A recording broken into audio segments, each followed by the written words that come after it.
Good morning students. हम पढ़ रहे थे पाठ 4। यह पाठ हमारा कंप्लीट हो गया।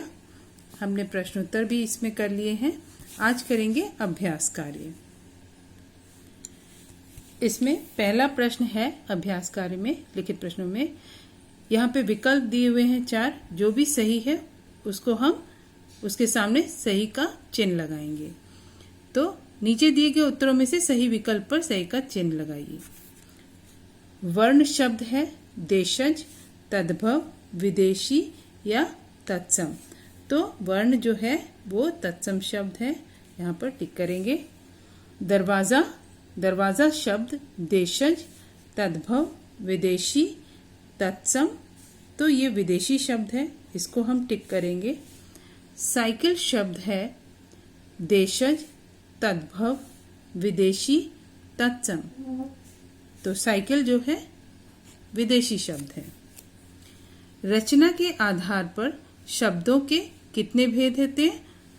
3, रूढ़, यौगिक और योग रूढ़। इसे हम टिक करेंगे। प्रयोग के आधार पर शब्द के भेद हैं विलोम पर्यायवाची, शब्द अर्थ, विलोम एकार्थी, विकारी तथा अविकारी। तो ये करेक्ट आंसर है। प्रयोग के आधार पर शब्द के 2 भेद होते हैं, विकारी तथा अविकारी। निम्नलिखित शब्दों में निरर्थक शब्द है बल, चाय, कलम, वाना। इसका भी अर्थ है, चाय का भी अर्थ है, कलम का भी अर्थ है। वाना शब्द जो है ये निरर्थक है, बिना अर्थ वाला। इसको हम टिक करेंगे। वर्णों के सार्थक समूह को कहते हैं वाक्य, शब्द, वर्ण, वर्णमाला। तो वर्णों के सार्थक समूह को हम क्या कहते हैं? शब्द कहते हैं। और शब्दों के सार्थक समूह को वाक्य कहते हैं। आगे देखिए, नीचे दिए गए तद्भव शब्द के सही तत्सम रूप पर सही का चिन्ह लगाइए। दूध सफेद हो, दुग्ध है, दूधिया है या दही।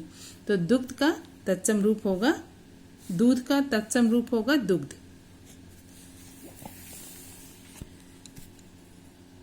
ऊंचा, ऊंचा का तत्सम रूप होगा ऊंचा, नीचा, ऊंचाई, उच्च। उच्च जो है इसका तत्सम रूप है। अब आगे देखिए, जो शब्द अपने वर्ग का पर्यायवाची नहीं है उसके सामने क्रॉस का चिन्ह लगाइए। इस तरह से गलत का चिन्ह लगाना है। अग्नि, आग, अनल, ज्वाला, अनिल। आग, अनल, ज्वाला, ये तीनों का अर्थ होता है अग्नि। अनिल जो है वो अलग है, तो इसको हम क्रॉस करेंगे। जल, जल, वारी, सलिल, नीरज, पानी। वारी, सलिल और पानी, ये इन तीनों का अर्थ होता है जल।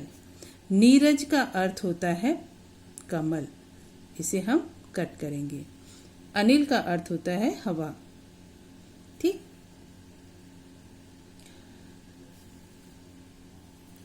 अब है कमल, कमल, पंकज, वारिद, वारिज और जलज।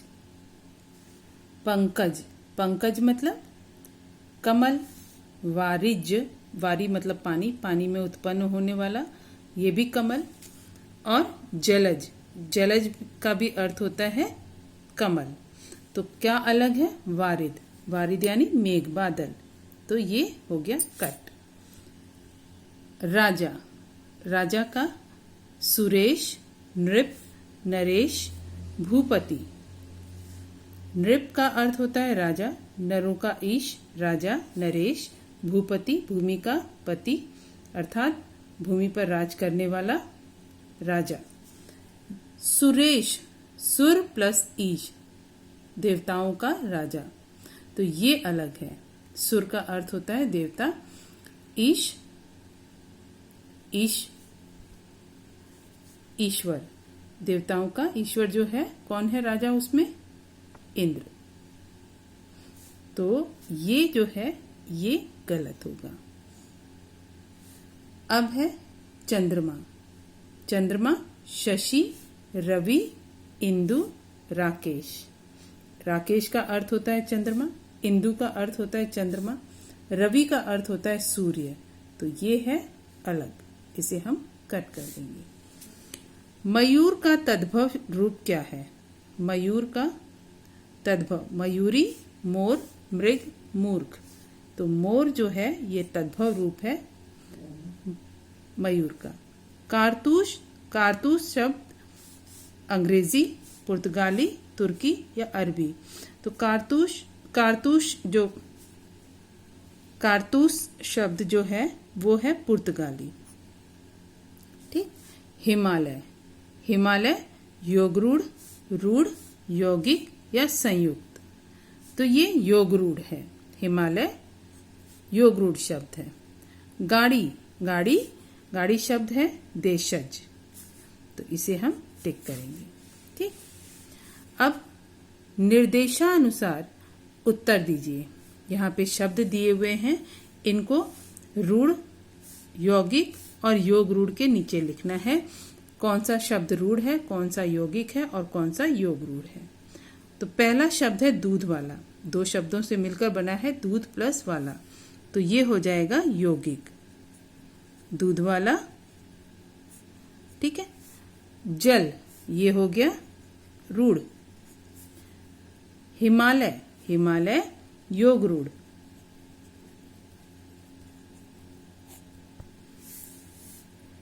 नभचर, नभचर ये भी दो शब्दों से मिलकर बना है, नभ प्लस चर, नभ में विचरण करने वाला। हिम, हिम ये शब्द है रूढ़, क्योंकि जब इनके टुकड़े करेंगे तो कोई अर्थ नहीं निकलता रूढ़ शब्दों में। और यौगिक में दो शब्दों से मिलकर बनता है ये शब्द। और योग रूढ़ जो है जब दो शब्दों से मिलकर तो बनता है, लेकिन एक विशेष अर्थ देने वाला शब्द होता है। ठीक। अब है पक्षी, पक्षी रूढ़ शब्द। पुस्तकालय, पुस्तकालय यौगिक। ठीक। पांव, पांव रूढ़ शब्द। रसोई घर, ये भी दो शब्दों से मिलकर बना है, रसोई प्लस घर।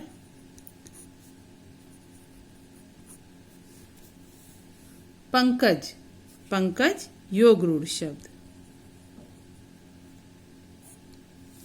फूलदान, फूलदान ये भी फूल प्लस दान, ये भी यौगिक शब्द है। विश्वास, इसे हम रूढ़ शब्द में लिखेंगे। ठीक। प्राण प्रिय, प्राण प्लस प्रिय, ये हो गया यौगिक शब्द।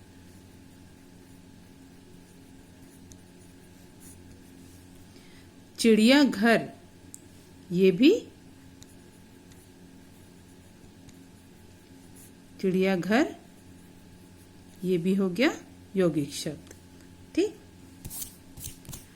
अब है नीचे दिए गए शब्दों में से विकारी और अविकारी शब्द चुनकर लिखिए। विकारी शब्द जो लिंग वचन के अनुसार बदलते रहते हैं वे शब्द, और अविकारी इन पे लिंग और वचन के होने से कोई परिवर्तन नहीं होता, कोई बदलाव नहीं होता। उठ, उठ है क्रिया, ये बदल जाता है, उठना, उठी, उठा, ये बदल जाता है, तो ये है विकारी शब्द उठ। इतना, इतना जो है इतना, ये अविकारी शब्द है। इतना, यह, यह जो है यह सर्वनाम है, तो ये विकारी शब्द है। और ये समुच्चय बोधक है, तो ये विकारी अविकारी शब्द में जाएगा। और ठीक। चिड़िया, ये विकारी शब्द है, संज्ञा है, बहुवचन है।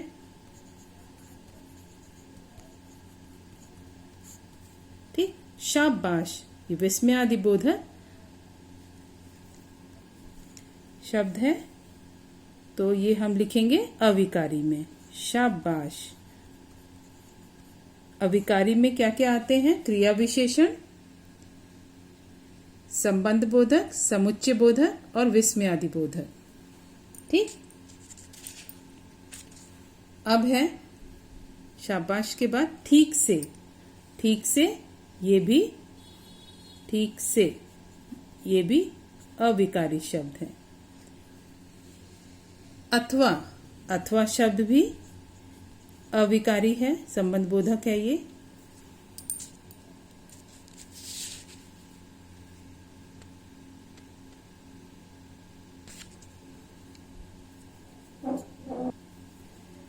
अथवा, अथवा समुच्चय बोधक है।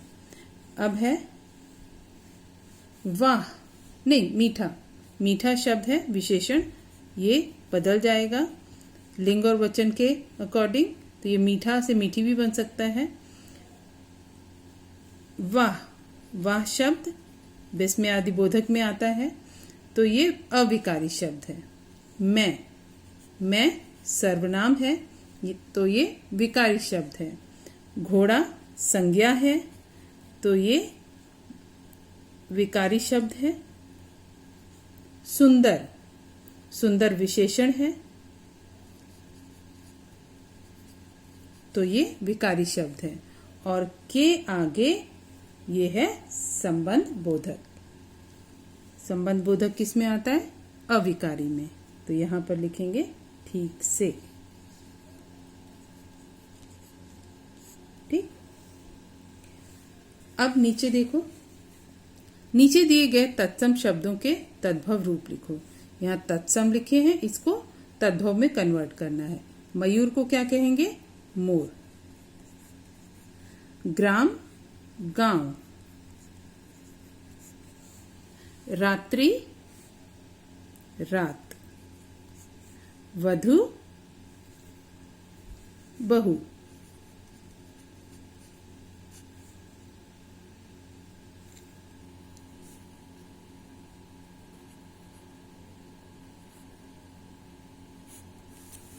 ठीक। अब है अगला प्रश्न। अक्षी, आंख। क्षेत्र, खेत। पत्र, पत्र पत्ता भी होता है और चिट्ठी भी होती है, तो हम यहाँ पे पत्ता ही लिख देते हैं। ठीक। दंत, दांत। ठीक है। अब यहाँ पे कुछ शब्दकोश की सहायता से नीचे दिए गए विदेशी शब्दों के लिए हिंदी शब्द लिखिए। डॉक्टर को क्या कहते हैं हिंदी में? चिकित्सक।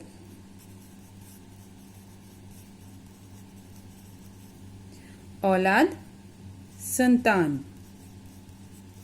गरीब, निर्धन। डायरी, दैनंदिनी। दैनंदिनी, दैनिक कार्यों को लिखने वाली ये डायरी दैनंदिनी। ठीक। आसमान, नभ या आकाश। मशीन, मशीन यंत्र। ठीक है। टेबल, टेबल जो है मेज भी होती है और सारणी भी। सारणी क्या? जो टाइम टेबल होता है उसे समय सारणी कहते हैं। टेबल मतलब सारणी। ठीक है। सारणी भी होता है और मेज भी होता है। लाश, शव। आजादी, स्वतंत्रता। खत, पत्र। स्कूल, पाठशाला या विद्यालय। खून, रक्त। ठीक। तो अभ्यास यहीं पे समाप्त हुआ। सही उच्चारण के साथ इस अभ्यास को पढ़ते हुए अच्छे से करिएगा अपनी बुक में। और प्रश्नोत्तर तो आप सबने कर ही लिए होंगे। ठीक है। तो इस चैप्टर को अच्छे से पढ़िएगा, इसके अभ्यास कार्य को करिएगा और याद करिएगा। ठीक।